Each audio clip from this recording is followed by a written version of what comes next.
आकाशवाणी गोरखपुर से प्रादेशिक समाचार।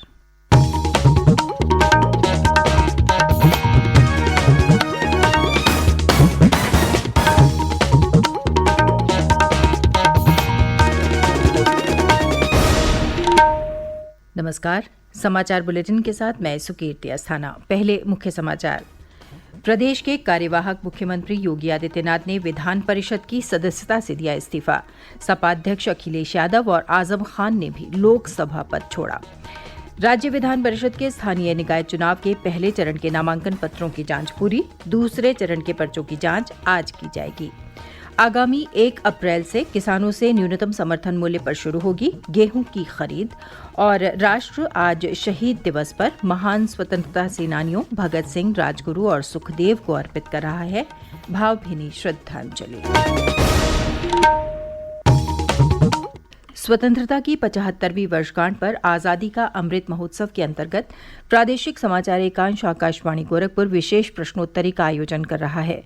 इसके तहत हर सप्ताह बृहस्पतिवार को सुबह 7:20 पर प्रसारित प्रादेशिक समाचार बुलेटिन में श्रोताओं से देश के स्वाधीनता संग्राम और उसके गौरवशाली इतिहास पर एक प्रश्न पूछा जाता है। इस प्रश्न का सही उत्तर भेजने वालों में से एक भाग्यशाली विजेता के नाम की घोषणा अगले दिन शुक्रवार को समाचार बुलेटिन में की जाती है। आप भी हमारी इस क्विज का हिस्सा बन सकते हैं। अमृत महोत्सव क्विज श्रृंखला का अगला प्रश्न कल सुबह प्रादेशिक समाचार बुलेटिन में पूछा जाएगा।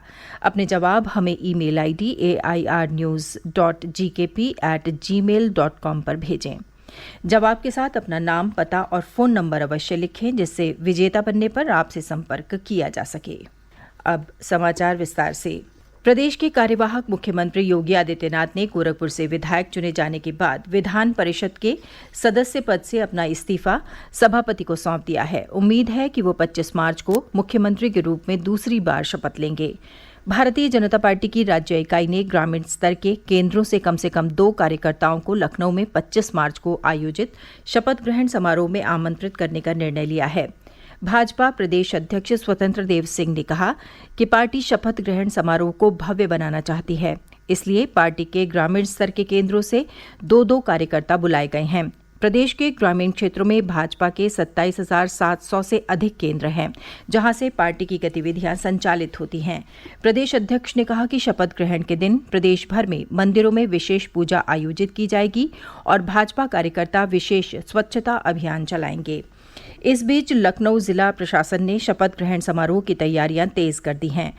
पुलिस महानिदेशक मुकुल गोयल ने अपर पुलिस महानिदेशक कानून व्यवस्था प्रशांत कुमार और अपर मुख्य सचिव गृह अवनीश अवस्थी के साथ अटल बिहारी वाजपेयी इकाना स्टेडियम के शपथ ग्रहण समारोह स्थल का दौरा करके वहां चल रही तैयारियों का जायजा लिया।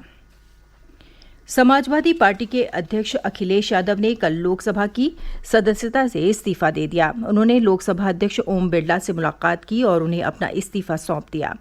श्री अखिलेश यादव हाल ही में विधानसभा चुनाव में करहल सीट से विधायक चुने गए हैं। समाजवादी पार्टी के सांसद आजम खान ने भी लोकसभा से इस्तीफा दे दिया है। आजम खान रामपुर से विधायक चुने गए हैं। प्रदेश में स्थानीय प्राधिकरण निर्वाचन क्षेत्रों के विधान परिषद चुनाव के पहले चरण की 29 सीटों के लिए दाखिल किए गए नामांकन पत्रों की कल जांच की गई, जिसमें 34 नामांकन खारिज हो गए। अब इन 29 सीटों पर कुल 105 उम्मीदवार चुनाव मैदान में बचे हैं। इस चरण में सबसे अधिक 6 उम्मीदवार मेरठ, गाजियाबाद, आगरा, फिरोजाबाद, प्रतापगढ़ और रामपुर बरेली सीट पर हैं। मेरठ गाजियाबाद सीट पर सबसे अधिक 8 नामांकन खारिज हुए। वहीं बांदा हमीरपुर सीट पर विभिन्न कारणों से 5 नामांकन खारिज किए गए, जिसके बाद इस सीट पर प्रत्याशियों की संख्या 3 बची है। इसके अलावा एटा मैनपुरी मथुरा सीट पर 3 नामांकन पत्र निरस्त किए गए। समाजवादी पार्टी के प्रत्याशी उदयवीर सिंह धाकरे और राकेश यादव के अलावा एक अन्य उम्मीदवार अनुज कुमार का नामांकन पत्र जांच के दौरान दस्तावेजों की कमी के चलते निरस्त कर दिया गया। अब केवल भाजपा के 2 उम्मीदवार आशीष यादव उर्फ आशु और ओम प्रकाश सिंह ही बचे हैं, जिनके निर्विरोध निर्वाचित होने का रास्ता साफ हो गया है। रायबरेली में निर्दलीय प्रत्याशी सुरेंद्र बहादुर सिंह का पर्चा भी खारिज कर दिया गया। पहले चरण के लिए नाम वापस लेने की अंतिम तारीख 24 मार्च है। वहीं दूसरे चरण की 7 सीटों के लिए नामांकन का कल अंतिम दिन था। नामांकन पत्रों की जांच आज की जाएगी और 25 मार्च तक नाम वापस लिए जा सकेंगे। विभिन्न राजनीतिक दलों के प्रत्याशियों ने कल इस चरण की 7 सीटों के लिए नामांकन किया। फैजाबाद अंबेडकर नगर सीट से पूर्व सांसद और भाजपा प्रत्याशी हरिओम पांडे ने पर्चा भरा। बलिया से पूर्व प्रधानमंत्री चंद्रशेखर के पौत्र और भाजपा प्रत्याशी रविशंकर सिंह पप्पू तथा सपा उम्मीदवार अरविंद गिरि ने नामांकन पत्र दाखिल किया। देवरिया कुशीनगर स्थानीय निकाय निर्वाचन के लिए भाजपा प्रत्याशी समेत 6 प्रत्याशियों ने नामांकन पत्र दाखिल किया। सपा प्रत्याशी डॉक्टर कफील खान ने कल पुनः 2 सेट में अपना नामांकन भरा, जबकि भाजपा प्रत्याशी रतन लाल ने 4 सेट में नामांकन दाखिल किया। इसके अलावा भारतीय कृषक दल से विनय प्रकाश श्रीवास्तव, निर्दलीय प्रत्याशी शैलेश कुशवाहा और आफताब आलम ने भी पर्चा भरा। जनता पार्टी के मुक्तिनाथ सिंह और राष्ट्रीय समता दल आर के शिव कुमार शर्मा द्वारा नामांकन पत्र भरा गया। पहले और दूसरे चरण की सभी 36 सीटों के लिए मतदान 9 अप्रैल को होगा। मतों की गिनती 12 अप्रैल को की जाएगी। प्रादेशिक समाचार आप आकाशवाणी गोरखपुर से सुन रहे हैं। ये समाचार बुलेटिन हमारे YouTube channel AIR news Gorakhpur और ट्विटर हैंडल AIR न्यूज़_GKP पर भी उपलब्ध है। प्रदेश सरकार द्वारा न्यूनतम समर्थन मूल्य योजना के तहत आगामी 1 अप्रैल से 15 जून तक किसानों से सीधे गेहूं की खरीद की जाएगी। इस वर्ष गेहूं के समर्थन मूल्य में 40 रुपये की बढ़ोतरी करते हुए 2015 रुपये प्रति कुंतल की दर से खरीद की जाएगी। प्रदेश के खाद्य आयुक्त सौरभ बाबू ने यह जानकारी देते हुए बताया कि गेहूं की बिक्री के लिए किसानों को खाद्य एवं रसद विभाग की वेबसाइट fcs.up.gov.in पर पंजीकरण कराना अनिवार्य है। किसान किसी भी सहायता के लिए टोल फ्री नंबर 1800-1800-150 पर कॉल कर सकते हैं।